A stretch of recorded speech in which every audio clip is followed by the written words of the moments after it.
My husband forgot to hang up after saying, "I love you." Then I heard him laugh, and my stepbrother's voice, "She actually believes you. The meds are working, soon she won't even trust her own name." My blood ran cold. They were plotting against me, about my inheritance. I dropped the phone, disappeared, and started planning. 3 weeks later, they walked straight into their doom. You know how sometimes the quiet after a loving moment can feel like the safest place in the world? For me, that silence became the sound of my entire life cracking open. The moment I heard my husband, just moments after saying "I love you" too, begin to plot my ultimate destruction. I was still holding the phone to my ear, waiting for the familiar click when I heard his voice again. But this time, it wasn't for me. "She bought it completely," Blake said, his tone oozing that sickening satisfaction I'd somehow mistaken for contentment throughout our marriage. My blood didn't just run cold, it turned to ice. The phone trembled in my hand, and then another voice joined in, a voice that made my stomach drop right through the floorboards. It was Cameron, my stepbrother, the kid I'd practically helped raise after Dad married his mom. "The insurance policy is solid," Cameron said, his words like shards of glass in my ears. $2 million, plus the inheritance properties. Once we trigger the clause about her instability, it all transfers clean. I pressed the phone harder, my heart hammering so loud I was terrified they'd hear it, somehow, through the line. Our kitchen, with its cheerful yellow walls and the coffee mug Blake had bought me for our anniversary, suddenly felt like a cheap stage set. Fake. Hollow. The medication switch was genius, Blake continued, and I could hear the smile in his voice. "Dr. Whitmore thinks he's helping her depression, but those pills are going to make her paranoid, erratic. A few more weeks and we'll have all the documentation we need." My legs just gave out. I slumped against the cold granite counter, the phone slipping from my numb fingers, but I could still hear them. Their voices floated up from that little device, a window into my own destruction. "What about Elena?" Cameron asked. "She's been asking questions about the trust fund." Blake dismissed it with a wave of his voice. "My sister won't be a problem. She's too busy with her own life to dig deep. Besides, once Violet's committed, Elena will be grateful we're handling everything." Committed. The word hit me like a physical punch. They weren't just planning to steal from me. They were planning to have me declared mentally incompetent, to lock me away. I stared at the pill bottle on the counter, the one Dr. Whitmore had prescribed just 3 weeks ago. The one Blake had been so supportive about, bringing me water every morning, making sure I took my medicine with breakfast. The pills that had been making me feel foggy, disconnected, like I was living my life through a thick pane of glass. How long? How long had my husband been slowly poisoning me while kissing me goodnight? How long had my stepbrother, the boy I'd loved like a sibling, been planning to steal everything our father had left me? Their conversation continued, but their voices sounded like they were underwater now. Fragments reached me. The lawyer, power of attorney, she'll never see it coming. Each word was another nail in the coffin of the life I thought I'd been living. My name is Violet Ashford, and until 3 minutes ago, I believed I was a woman struggling with depression after losing my father, supported by a loving husband and caring family. Now I knew I was prey, and the hunters had been circling me for months. I forced myself to breathe, to think. The phone was still connected. They still didn't know I could hear them. For the first time in weeks, my mind felt sharp, clear. Probably because I'd forgotten to take my morning medication in my rush to get to my therapy appointment. Therapy. Another piece of the puzzle clicked. Dr. Whitmore, who'd been so quick to prescribe, so eager to document my episodes. How much was Blake paying him? Or was Cameron the one pulling those strings? With shaking hands, I picked up the phone and ended the call. The silence that followed was even more deafening than their conversation. Then, I sat in my kitchen, the kitchen where Blake made me coffee every morning, where Cameron had eaten Sunday dinners with us, where I'd felt safe and loved, and I began to plan. They thought they were hunting a wounded deer. They had no idea they'd just awakened a wolf. The next morning, I did something I hadn't done in weeks. I pretended to take my medication. Blake watched me swallow the pill with his usual concerned smile, The same expression he'd worn when he held my hand at Dad's funeral, when he'd promised to take care of everything. "How are you feeling today, sweetheart?" he asked, brushing a strand of hair from my face with fingers that now felt like ice against my skin. "Better," I lied, forcing myself to lean into his touch. "The fog is lifting a little." His smile tightened, almost imperceptibly. "That's wonderful, but remember what Dr. Whitmore said. Recovery isn't linear. You might have some bad days ahead." Setting the stage for my inevitable breakdown. "I know," I said softly. "I'm just grateful to have you taking care of everything. I don't know what I'd do without you." The words tasted like ash, but Blake's expression relaxed. He kissed my forehead, and I had to fight not to flinch. "I'll always take care of you, Violet. Always." After he left for work, I spat the pill into my palm and flushed it down the toilet. Then I called in sick to my job at the art gallery, a job Blake had been encouraging me to quit, claiming the stress was too much for my fragile state. I had work to do. My first stop was the bank. I'd been letting Blake handle our finances since Dad's death, too grief-stricken and medicated to care about money. But I still had access to my accounts, and I needed to see exactly what had been happening to my inheritance. The numbers on the screen made my stomach turn. Transfers, withdrawals, investment changes, all authorized with my electronic signature.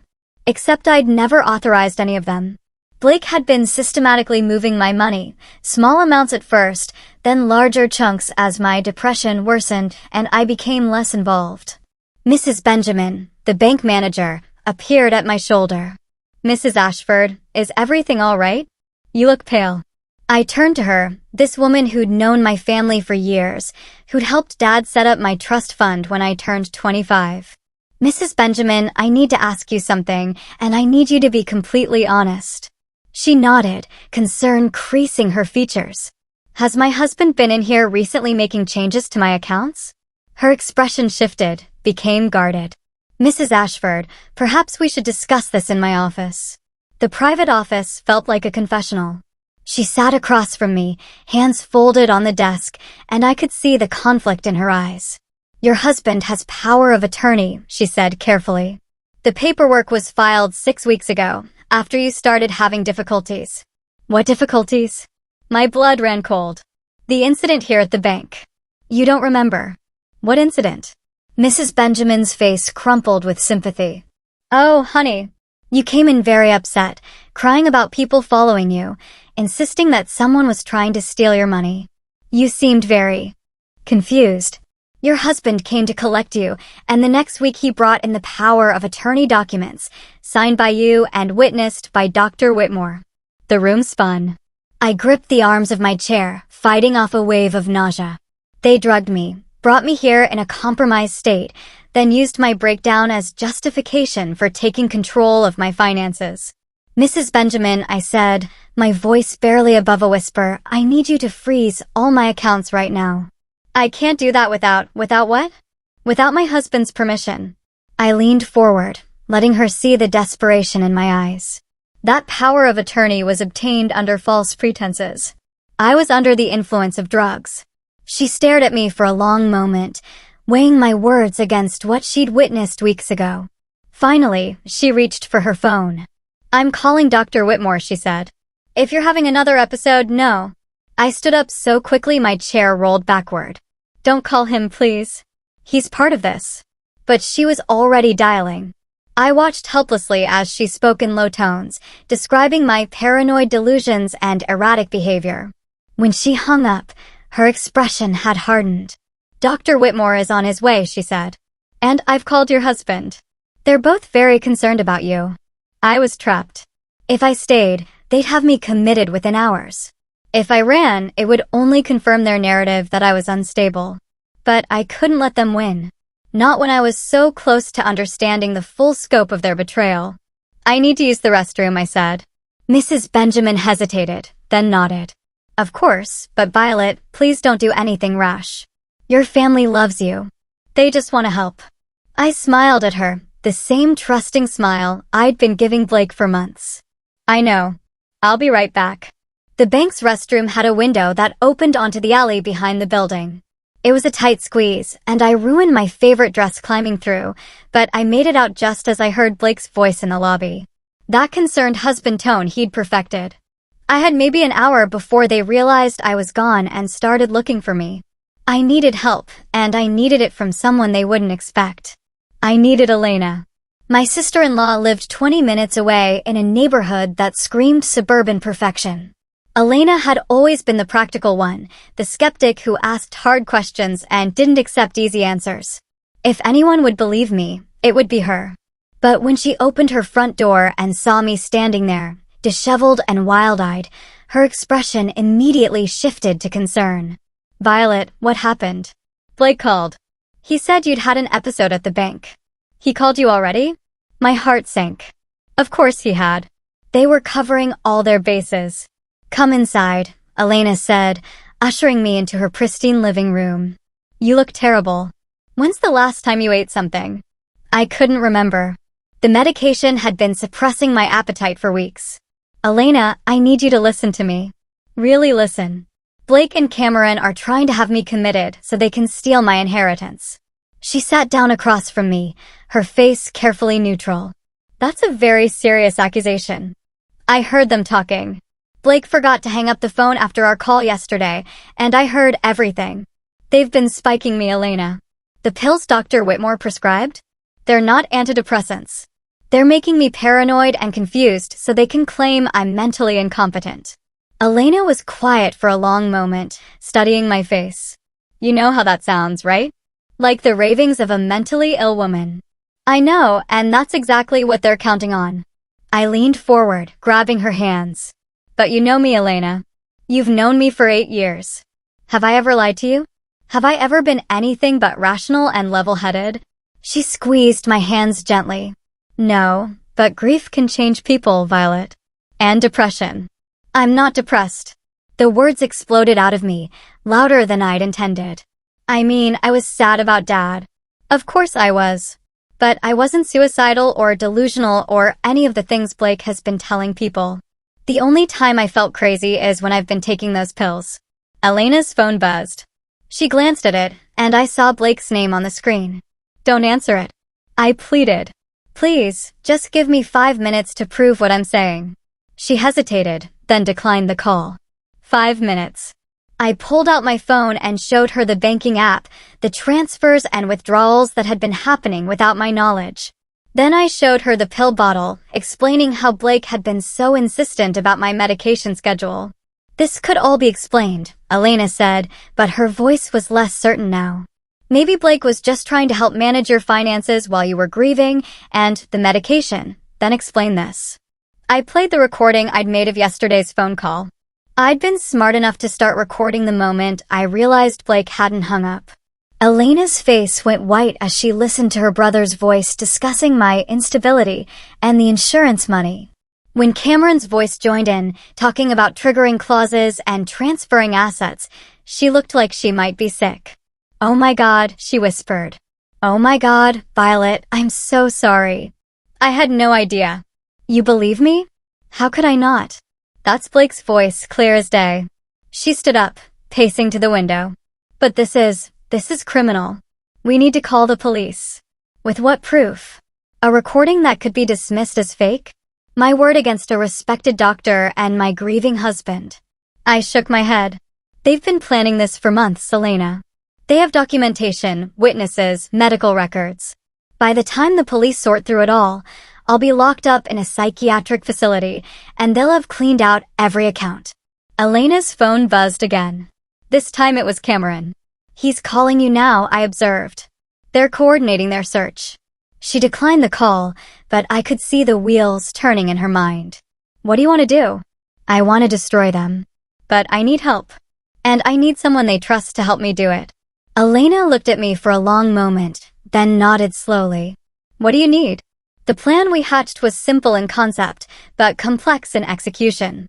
Elena would call Blake back, tell him she'd found me having a breakdown in her living room, and convince him that I needed immediate psychiatric intervention.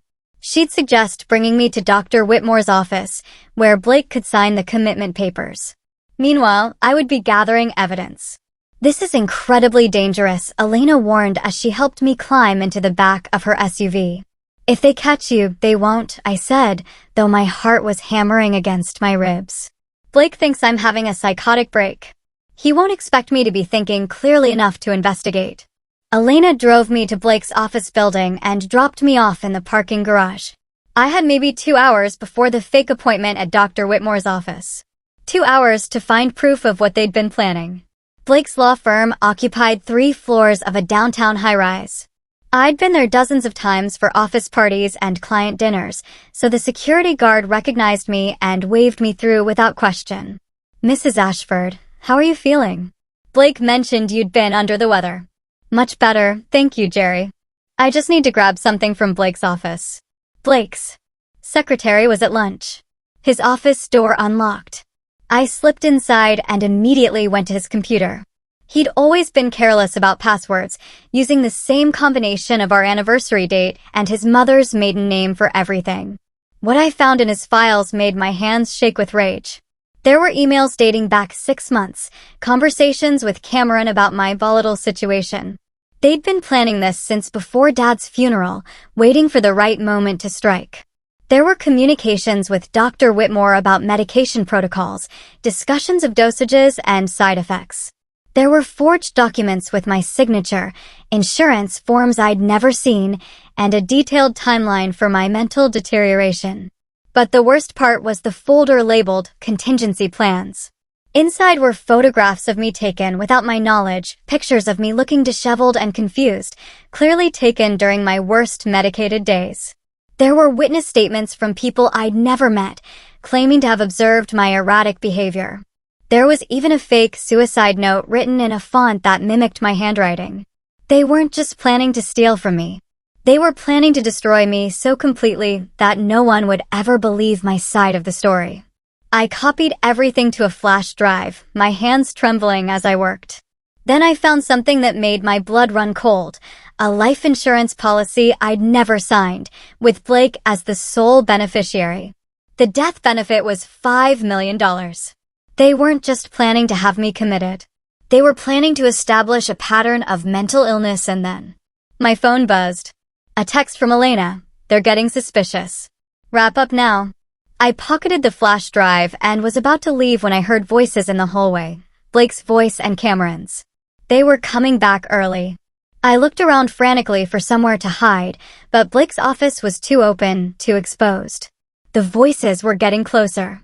In desperation, I ducked under his desk, pulling the chair in to hide me just as the door opened.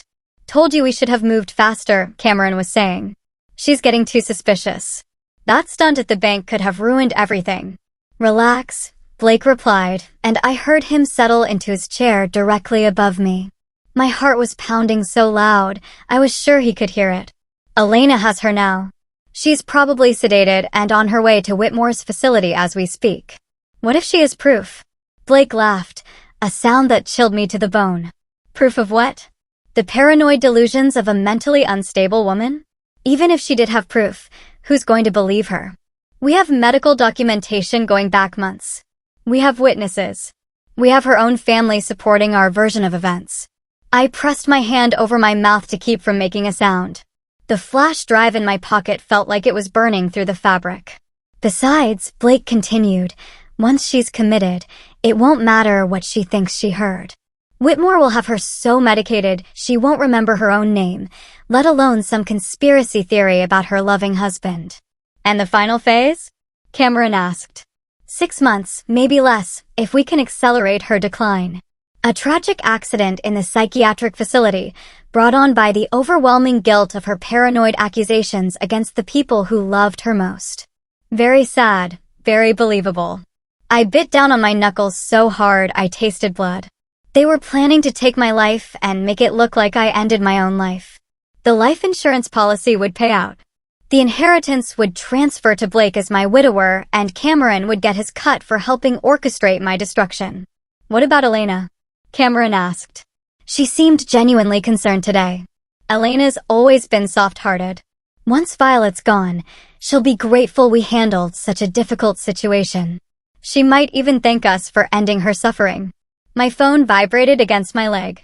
A text message. I couldn't check it without risking discovery, but I knew it had to be Elena wondering where I was. We should go, Blake said finally. Whitmore is expecting us, and I want to be there when they bring her in. I need to play the devastated husband perfectly. I heard chairs scraping, footsteps moving toward the door. Then Blake's voice again, closer now, like he was looking back at his desk. You know what the beautiful part is? She actually believed I loved her, right up until the end. She trusted me completely. It almost makes me feel sorry for her, almost. While she's worth $7 million, that buys a lot of sympathy. They left, their laughter echoing in the hallway. I stayed under the desk for another 5 minutes, making sure they were really gone before crawling out on shaking legs. $7 million. That's what my life was worth to them. That's what my father's love, my trust, my marriage vows meant in their calculation. I checked my phone. 3 missed texts from Elena, each more urgent than the last. Where are you? They're asking questions. I told them you went to the bathroom, but they're getting suspicious. Violet, they know you're not here. Blake is furious. Get out now. I ran. I made it to the parking garage just as Elena's SUV screeched around the corner. I dove into the passenger seat, and she floored it before I'd even closed the door. What happened? She gasped. Blake called me screaming, saying you'd never been at my house, that I was lying to him. I've never heard him like that before. Because his mask is slipping, I said, still breathing hard. Elena, it's worse than we thought. They're not just planning to steal from me. They're planning to take my life. I told her everything I'd overheard, showed her the files I'd copied. Elena pulled over in an empty parking lot and sat, staring at the evidence, her face pale with shock. We have to go to the police now, she said. This is an attempt to take a life. Is it? They haven't actually tried to take me out yet. And look at this from a cop's perspective, a woman with documented mental health issues, claiming her husband and stepbrother are trying to take her life for money. The same woman who just broke into her husband's office and stole confidential files. Elena's phone rang. Blake's name flashed on the screen. Answer it, I said, but put it on speaker. She accepted the call with trembling fingers. Elena, thank God. Blake's voice filled the car, and hearing it now, I could detect the false concern I'd been blind to for months. Is Violet with you? She's having a severe episode. She broke into my office. She's been making wild accusations. I don't know where she is, Elena lied smoothly. She left my house hours ago. She seemed really scared. What if she hurts herself? That's exactly what I'm afraid of, Blake said, and I had to admire his performance. He sounded like a man genuinely terrified for his wife's safety. Dr. Whitmore thinks she might be having a complete psychotic break. We need to find her before she does something irreversible. Have you called the police? I'm about to. Elena, if she contacts you, don't try to reason with her. Just call me immediately. In her current state, she might see you as part of whatever conspiracy she thinks is happening. After Elena hung up, we sat in silence for a moment. He's going to have you declared a missing person, Elena said finally. Probably dangerous to yourself and others. Every cop in the city will be looking for you. Then I need to disappear. But first I need to make sure this evidence gets to someone who can use it. Who? If we can't trust the police. My father's lawyer, Richard Blackwood. He's the one who set up my trust fund, who knew Dad's wishes better than anyone. If anyone can help me navigate this legally, it's him. Elena nodded and started the car. Where does he live? He doesn't. He died 3 months ago. Elena's face fell. Then who? His daughter, Sophia Blackwood. She took over his practice. I pulled out my phone and started searching. She's young, but she's supposed to be brilliant, and she has no connection to Blake or Cameron. She might be our only shot. We drove across town to the Blackwood Law Offices, a small firm housed in a converted Victorian mansion. Sophia Blackwood was nothing like I'd expected. She couldn't have been more than 30, with short auburn hair and sharp green eyes that seemed to take in everything at once. Mrs. Ashford, she said, rising from behind her father's old desk. I was so sorry to hear about your father. He spoke of you often. Miss Blackwood, I need your help, and I need you to believe something that's going to sound impossible.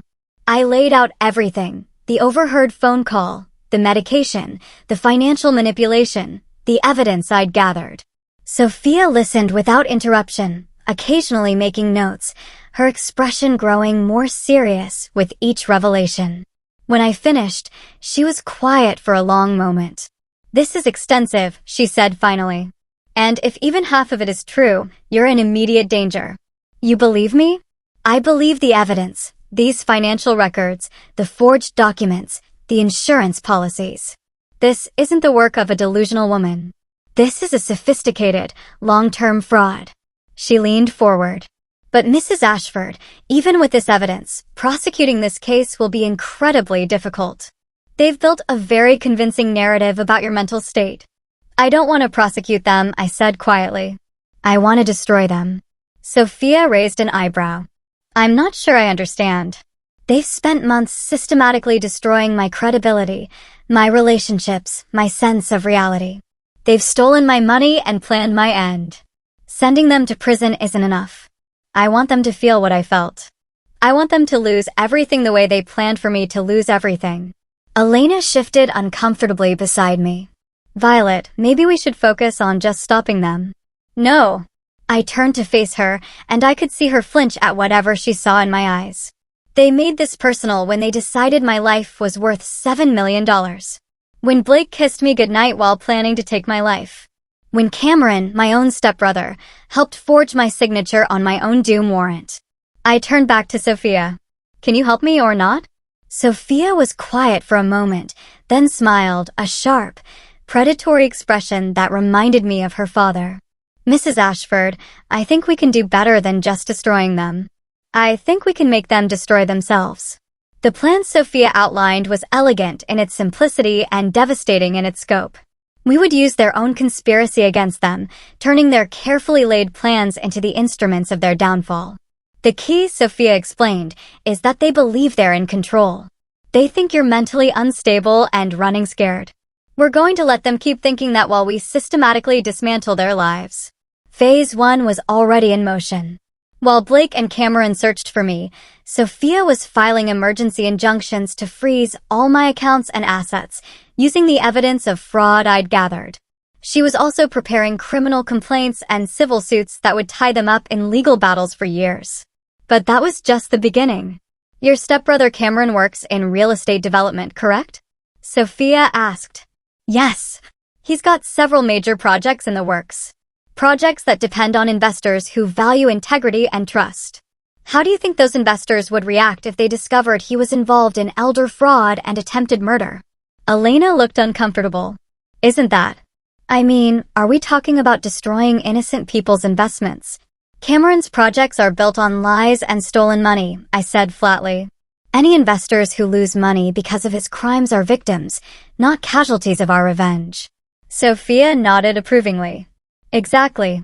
And Blake, his law firm represents several high-profile clients who would be very interested to know their attorney has been forging documents and conspiring to commit insurance fraud." "You're talking about ending their careers," Elena said. "They were talking about ending my life," I replied. "This is mercy compared to what they planned for me." Phase 2 involved Dr. Whitmore.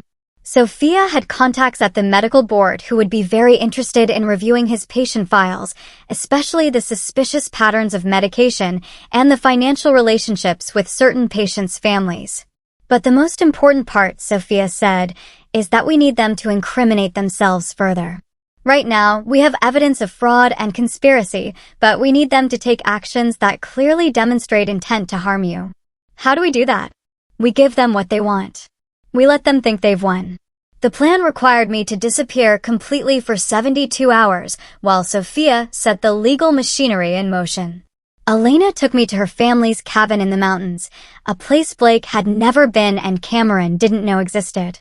For 3 days, I lived like a ghost. No phone, no internet, no contact with the outside world. Elena brought me supplies and updates, but mostly I sat alone with my thoughts and my rage, planning what I would say when the time came. On the 3rd day, Elena arrived with news. "It's working," she said, her eyes bright with excitement. "Blake filed a missing person report claiming you're suicidal and dangerous." Cameron's been calling in favors trying to get the police to prioritize finding you, and Dr. Whitmore has been preparing a psychiatric hold order. What about the legal side? Sophia has been busy. She's filed complaints with the medical board, the bar association, and the district attorney's office. She's also been quietly contacting Cameron's investors and Blake's clients, just asking innocent questions about their relationships. And Elena grinned. 3 of Cameron's biggest investors have pulled out. Blake's firm is conducting an internal investigation, and Dr. Whitmore's medical license is under review. Good. But it's not enough. They need to confess. They need to admit what they've done in a way that can't be denied or explained away. How do we make that happen? I smiled, and Elena took a step back at the expression on my face. We give them exactly what they've been planning for. We stage my death. The plan was insane, dangerous, and absolutely perfect. Sophia had a contact in the coroner's office, a woman who owed her father a favor and was willing to help stage a death certificate. Elena would find my body at the bottom of a cliff near the cabin, an apparent accident brought on by my mental breakdown. The body would be too damaged for immediate identification, buying us time. Meanwhile, I would be hidden in a safe house Sophia had arranged, watching as Blake and Cameron celebrated their victory and inevitably revealed the full scope of their crimes. This is crazy, Elena said for the 100th time as we prepared. If something goes wrong, nothing will go wrong, I said, though my heart was racing. Blake and Cameron think they're so smart, so careful, but they're about to make the biggest mistake of their lives, which is they're going to trust each other. The staged accident went perfectly. Elena called 911 in hysterics, reporting that she'd found my car abandoned near the cliff and my body at the bottom. The responding officers found the scene exactly as we'd arranged it, my jacket caught on a tree branch, my purse scattered on the rocks, and a body that would require dental records to identify. From my hiding place in Sophia's safe house, I watched the news coverage with grim satisfaction. Blake played the grieving widower perfectly, giving interviews about my struggle with mental illness and his desperate attempts to get me help. She was the love of my life, he told the reporter, tears streaming down his face. I just wish I could have saved her.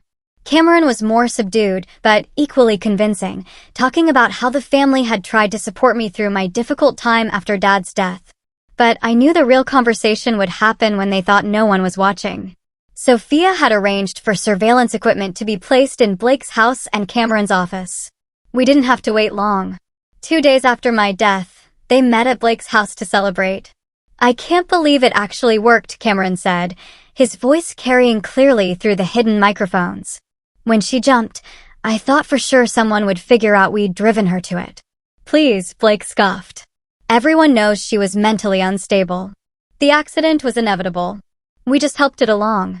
The insurance money should come through within the month, Cameron continued. $5 million, plus the inheritance properties. Split 50-50, just like we agreed.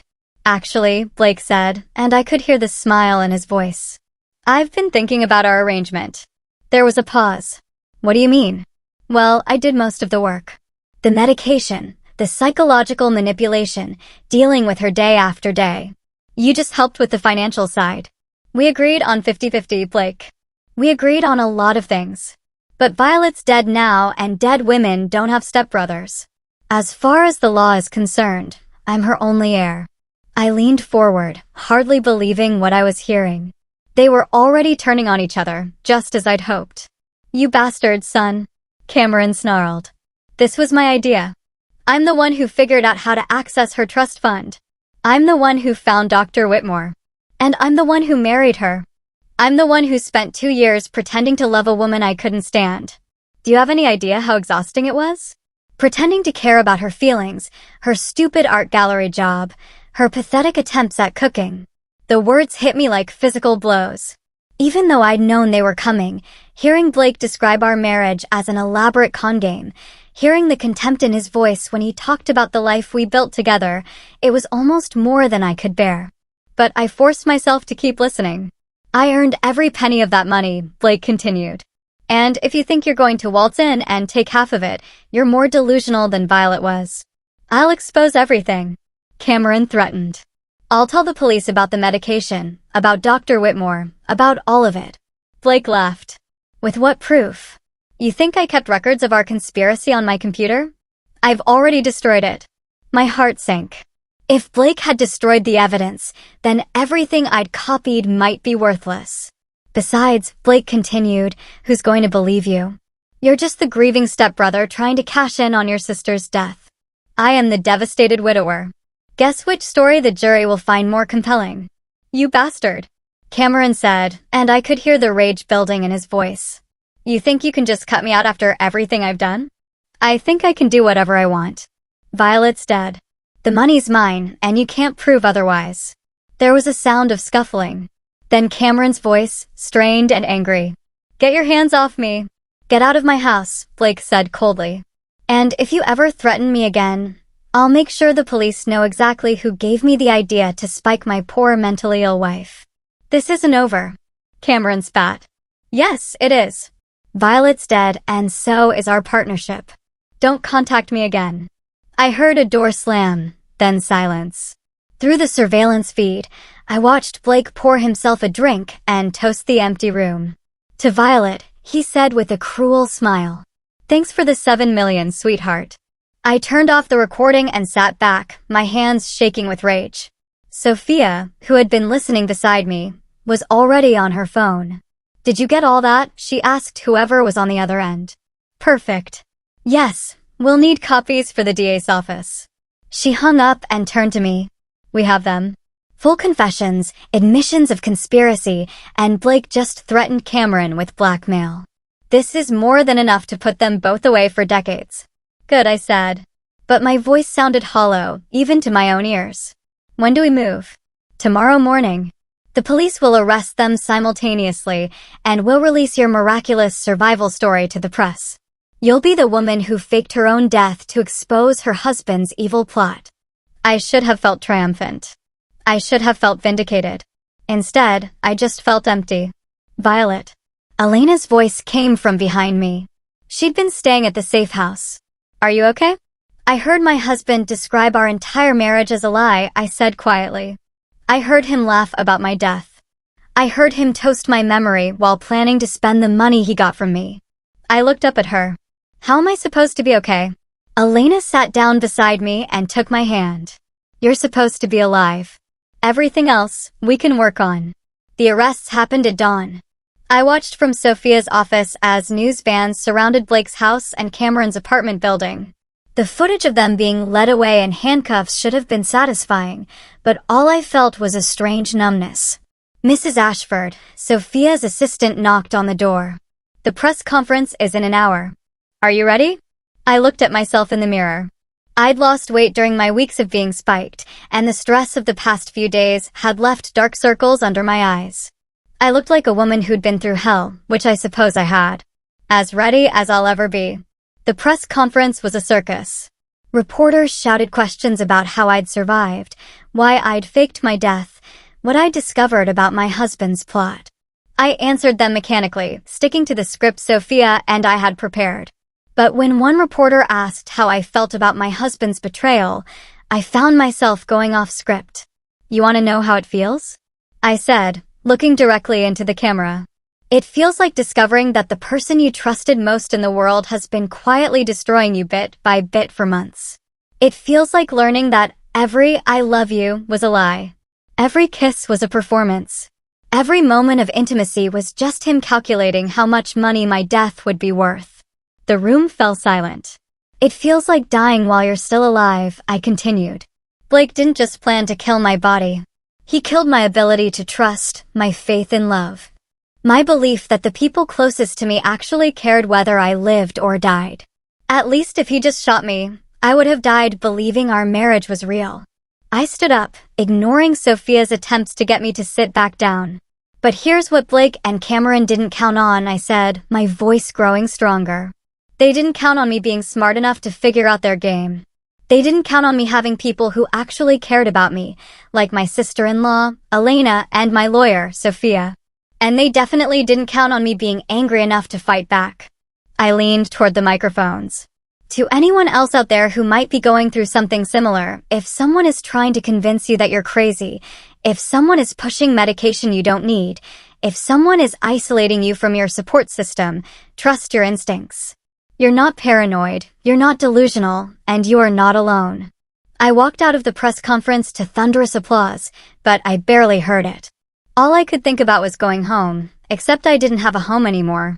The house I'd shared with Blake was a crime scene now. And even if it wasn't, I could never live there again. The trial was a media sensation. Blake and Cameron both tried to claim they'd been framed, that I'd somehow orchestrated an elaborate hoax to make them look guilty. But the evidence was overwhelming. The recordings, the forged documents, the testimony from Dr. Whitmore, who had flipped and agreed to testify in exchange for a reduced sentence. I testified for 3 days, walking the jury through every detail of the conspiracy. I told them about the pills that made me feel like I was losing my mind, about the financial manipulations I'd discovered, about the moment I'd heard my husband planning to take my life. Blake's lawyer tried to paint me as a vindictive woman seeking revenge on an innocent man, but the recordings spoke for themselves. When the jury heard Blake toasting my death and bragging about the insurance money, several of them looked physically ill. The verdict came back after only 4 hours of deliberation. Guilty on all counts. Blake got 25 years for conspiracy to commit murder, insurance fraud, and elder abuse. Cameron got 20 years for his role in the conspiracy. Dr. Whitmore got 10 years and lost his medical license permanently. I should have felt vindicated. I should have felt like justice had been served. Instead, I felt hollow. 6 months after the trial, I was living in a small apartment across town, trying to rebuild a life that felt completely foreign to me. The insurance companies had paid out the claims on my death, then sued to get the money back when I turned up alive. My inheritance was tied up in legal proceedings. The art gallery had fired me during my mental health crisis, and no one seemed eager to hire the woman who'd faked her own death, even if it was for good reasons. Elena visited regularly, but I could see the worry in her eyes. I wasn't getting better. If anything, I was getting worse. The numbness that had started during the trial had spread until I felt like I was living my life through thick glass, watching everything happen to someone else. You need to talk to someone, Elena said during one of her visits. A therapist, a counselor, someone who can help you process what happened. I've had enough of therapists, I said flatly. The last one was trying to have me committed so my husband could steal my money. Not all therapists are Dr. Whitmore. There are good ones out there, people who actually want to help. I knew she was right, but I couldn't bring myself to care. What was the point of healing when everything I'd believed about my life had been a lie? What was the point of moving forward when I couldn't trust my own judgment about people? The doorbell rang, interrupting my spiral of self-pity. I wasn't expecting anyone, and Elena was already here.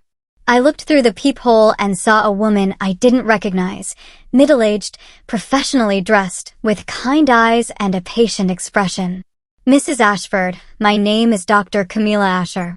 I'm a psychiatrist, but I'm not here in a professional capacity. I'm here because I read about your case, and I wanted to talk to you about something important. I opened the door, but kept the chain on. If this is about treatment, it's not. It's about other women, women who've been through what you've been through. That got my attention. I unlatched the chain and let her in. Dr. Asher sat down in my living room and pulled out a folder. I've been working with victims of psychological abuse for 15 years, she said. What happened to you? The systematic spiking of your drinks, the gaslighting, the financial manipulation. It's more common than you might think. She opened the folder and showed me photographs, documents, news clippings. These are just from the past year. Women whose husbands or family members tried to have them declared incompetent. Women who were manipulated and told they were crazy. Most of them didn't figure it out in time. I stared at the photos. Women of all ages, all backgrounds, all with the same haunted look in their eyes that I saw in my own mirror every morning. What happened to them? Some are in psychiatric facilities, heavily medicated and unable to advocate for themselves. Some lost everything and are living in poverty. A few. She paused. A few didn't survive. The weight of what she was saying hit me like a physical blow. You're saying there are other Blakes out there. Other Camerons. I'm saying there's an entire network of people who prey on vulnerable women, especially women with money or property. They use the mental health system as a weapon, turning doctors and lawyers, and even family members, into accomplices. Elena leaned forward. What can we do about it? Dr. Asher smiled for the first time since she'd arrived. That's why I'm here, Mrs. Ashford. You have something these other women don't have. You have proof. You have evidence. You have a story that people believe. You have the power to expose this whole system, to help other women who are going through what you went through, to make sure that what happened to you never happens to anyone else. I was quiet for a long moment, thinking about the women in the photographs, about the hollow look in their eyes that matched my own. What would I have to do? Tell your story. Not just the sensational parts that made the news, but the real story, the subtle signs, the gradual erosion of your autonomy, the way they made you doubt your own sanity. Help other women recognize the warning signs before it's too late. And you think that would help? I think it could save lives. The foundation started small. Just me, Dr. Asher, and Elena, working out of a rented office space downtown. We called it the Violet Ashford Foundation for Psychological Abuse Awareness, and our mission was simple: to educate women about the warning signs of systematic psychological manipulation, and to provide resources for those who suspected they were being targeted. The first few months were hard. I had to relive my story over and over again, speaking to support groups and women's organizations, giving interviews to journalists and researchers. Every time I told it, I felt like I was picking at a wound that refused to heal. But something strange started happening. Women began reaching out to us, women who recognized their own experiences in my story. Women who had been told they were paranoid or delusional when they suspected they're loved. Ones were manipulating them. There was Margaret, whose son had been slowly increasing her medication while transferring her assets to his name. There was Lisa, whose husband had been gaslighting her for years, making her believe she had early-onset dementia so he could take control of her successful business. There was Jennifer, whose stepfather had been forging her signature on legal documents while her mother looked the other way.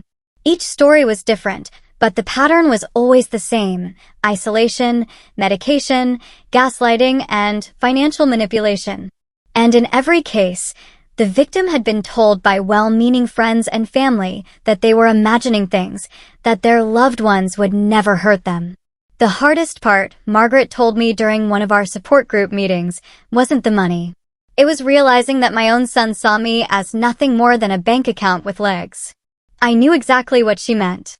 As the foundation grew, we started developing resources, checklists of warning signs, legal guides for protecting assets, networks of trusted doctors and lawyers who understood psychological abuse. We created a hotline for women who suspected they were being manipulated, staffed by volunteers who had been through similar experiences. But the most important thing we did was listen. We believed women when they said something was wrong, even when they couldn't prove it yet. We validated their instincts and helped them trust themselves again. 5 years after Blake's conviction, I stood in front of a congressional committee, testifying about the need for federal legislation to combat psychological abuse and financial exploitation of vulnerable adults. The current system, I told the assembled lawmakers, treats these crimes as civil matters or family disputes. But what happened to me and hundreds of other women? These aren't family disputes. They're sophisticated criminal enterprises that destroy lives and steal billions of dollars every year. I looked out at the committee members, some of whom were taking notes, others checking their phones. But a few were really listening, and that was enough. The perpetrators count on our silence, I continued. They count on the shame and self-doubt of their victims. They count on a system that doesn't take women seriously when they say something is wrong. But we're not silent anymore. We're not ashamed. And we're not going away. The legislation passed 6 months later. The Violet Ashford Act created federal penalties for psychological abuse in cases involving financial exploitation, established funding for victim services, and required training for law enforcement and medical professionals. I should have felt triumphant. I should have felt like I'd finally gotten justice, not just for myself, but for all the women who'd been silenced and dismissed and told they were crazy. Instead, I felt something I hadn't experienced in years. Peace. The call came on a Friday morning in spring. I was in my office at the foundation, reviewing a case file when my assistant knocked on the door. "Mrs. Ashford, there's someone here to see you." She says it's personal. I looked up to see a young woman in her 20s with dark hair and nervous eyes. She looked familiar, but I couldn't place her. "I'm sorry to bother you," she said, stepping into my office. "My name is Rachel Whitmore. I'm Dr. Whitmore's daughter." The file slipped from my hands. Dr. Whitmore, the psychiatrist who had helped Blake with their plans to take me out, who had been planning to have me committed. He'd been released from prison 6 months ago after serving his reduced sentence. "I know you have no reason to listen to me," Rachel continued quickly, seeing my expression, "but I need to tell you something about my father, about what he's doing now." I gestured for her to sit down, my heart already racing. "What do you mean?" "He's doing it again. The same thing he did to you. He's found new victims, new partners. And this time, he's being more careful." Rachel pulled out a folder and set it on my desk. "I've been watching him since he got out. I know what he did to you is unforgivable, but he's my father and I hoped prison had changed him, but it didn't. If anything, it made him smarter about covering his tracks." I opened the folder and felt my blood run cold. There were photographs of elderly women, medical records, financial documents. It was the same pattern I'd seen before: systematic drugging, isolation, financial manipulation. "How many?" I asked quietly. "At least 6 that I know of. Maybe more." "He's working with a network now. Other doctors, lawyers, care facility administrators. They're targeting wealthy widows, women with substantial assets and no close family to protect them." I studied the photographs, seeing my own story reflected in these women's faces, the confusion, the fear, the gradual erosion of their autonomy. "Why are you telling me this? Why not go to the police?" Rachel's face crumpled. "I tried, but he's learned from his mistakes. Everything looks legitimate on paper. The medications are prescribed for valid conditions. The financial arrangements are properly documented. The families seem genuinely concerned. Without someone on the inside, without proof of the conspiracy, the police think I'm just a daughter trying to cause trouble for her criminal father." "Exactly," she leaned forward, "but you stopped him before. You exposed him. If anyone can do it again, it's you." I stared at the files, feeling the familiar weight of responsibility settling on my shoulders. I'd built a good life for myself over the past 5 years. The foundation was thriving. I'd found peace. I'd even started dating again, a kind man named Maverick who knew my story and loved me anyway. I could walk away from this. Let someone else handle it. But then I looked at the photographs again, at the faces of women who were living through what I'd survived. Women who might not be as lucky as I'd been. "What do you need from me?" I asked. The investigation took 8 months. Working with Rachel as our inside source, we slowly built a case against Dr. Whitmore and his network. It was more sophisticated than anything Blake and Cameron had attempted, a multi-state operation involving dozens of conspirators and hundreds of victims. The hardest part was watching it happen in real time, knowing that women were being manipulated while we gathered evidence. But we had to be patient. Had to build an airtight case that couldn't be dismissed or plea bargained away. "Mrs. Henderson is getting worse," Rachel reported during one of our weekly meetings. "They've increased her medication again, and her daughter is pushing for her to sign over power of attorney."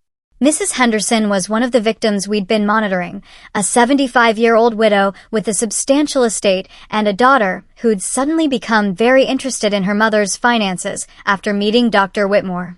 "How much time do we have?" I asked. "Maybe a week. Once they get the power of attorney, they'll move fast. They've learned from your case. They know not to drag it out too long." I made a decision that would have terrified the old me, the woman who trusted everyone and questioned nothing. "We're going in early tonight, but we don't have enough evidence yet. We have enough to save Mrs. Henderson, and sometimes that has to be enough." The raid happened at dawn. Federal agents, coordinated by the FBI's white-collar crime unit, hit 12 locations simultaneously. Dr. Whitmore's office, the care facilities, the lawyers' offices, the homes of the conspirators. I was there when they arrested Dr. Whitmore.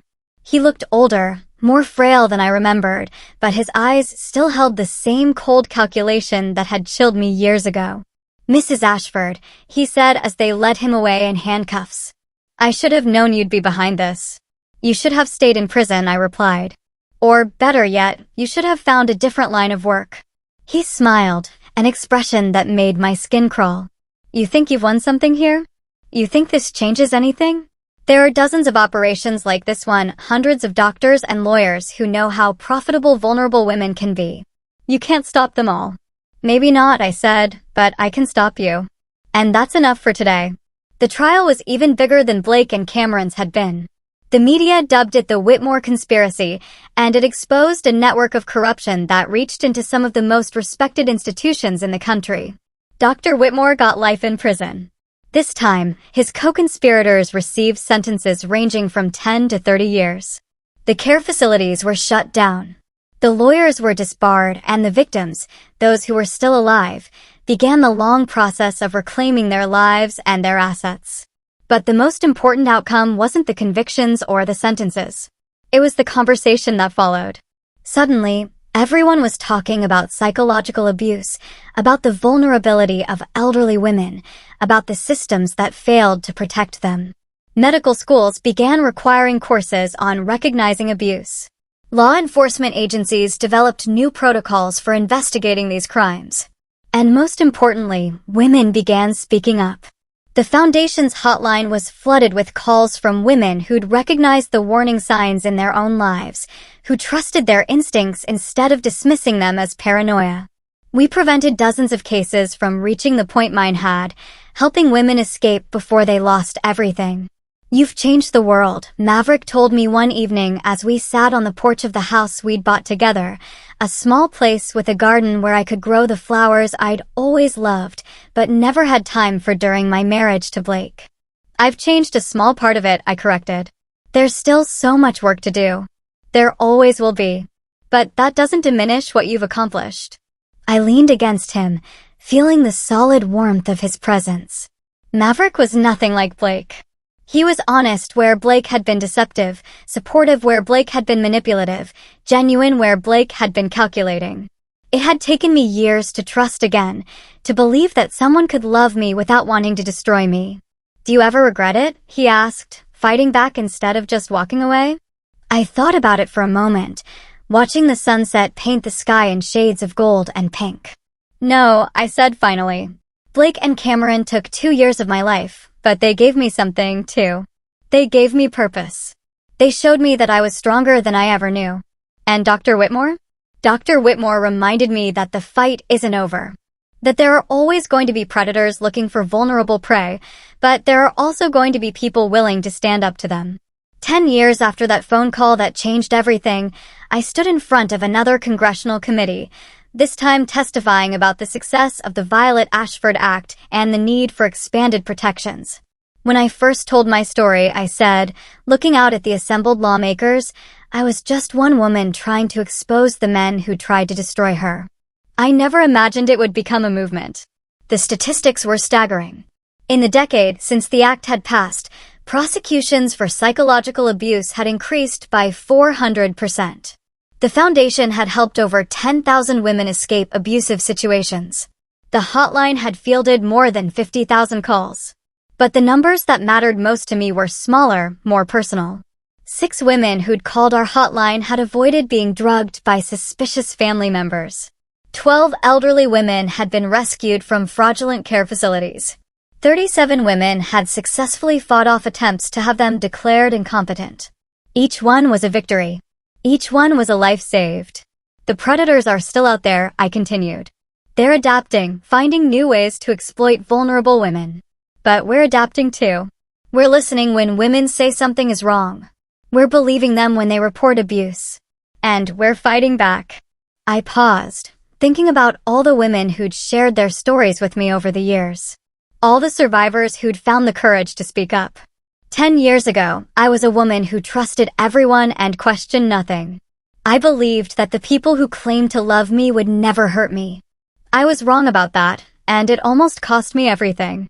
I looked directly into the camera, knowing that somewhere out there, women were watching who might be going through what I'd survived. But I learned something important. Being wrong about people doesn't make you weak or stupid or naive. It makes you human. And being human means you deserve to be treated with dignity and respect, not manipulated and exploited. I took a breath, feeling the weight of everything I'd been through, everything I'd learned, everything I'd built from the ashes of my destroyed marriage. To any woman watching this who suspects something is wrong in her life, who's been told she's paranoid or delusional or imagining things, trust yourself. Your instincts are valid, your concerns are real, and you are not alone.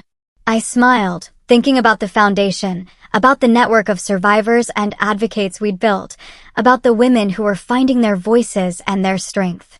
We're here. We're listening. And we're not going anywhere. The letter arrived on a Tuesday, 15 years after Blake's conviction. I was in my office at the Foundation's new headquarters, a beautiful building downtown that housed not just our organization, but a dozen other groups working to protect vulnerable adults. The return address made my hands shake. Blake Morrison, Federal Correctional Institution, Coleman, Florida. I stared at the envelope for a long time before opening it. Blake had tried to contact me several times over the years, letters that I'd thrown away unread, phone calls that I'd refused to accept. But something about this one felt different. Inside was a single sheet of paper covered in Blake's familiar handwriting. "Violet, I know you probably won't read this, and I don't blame you. I know I have no right to contact you, no right to ask for anything from you, but I'm dying and there are things I need to say. I have pancreatic cancer. The doctors say I have maybe 7 months.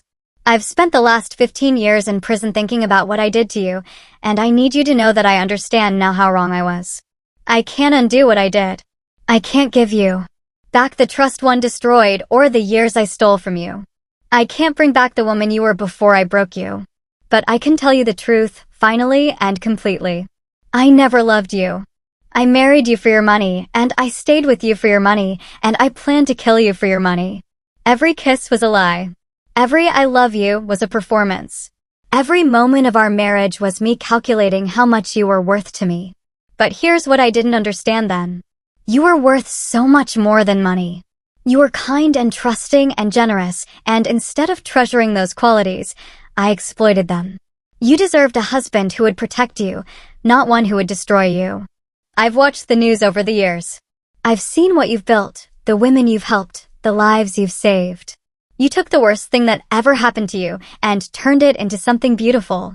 You took my betrayal and used it to protect other women from men like me. I don't expect forgiveness. I don't deserve it. But I wanted you to know that even though I never loved you the way you deserved, I respect what you've become. You're stronger than I ever was, braver than I ever was, better than I ever was. I'm sorry, Violet, for all of it. For every lie, every manipulation, every moment of pain I caused you.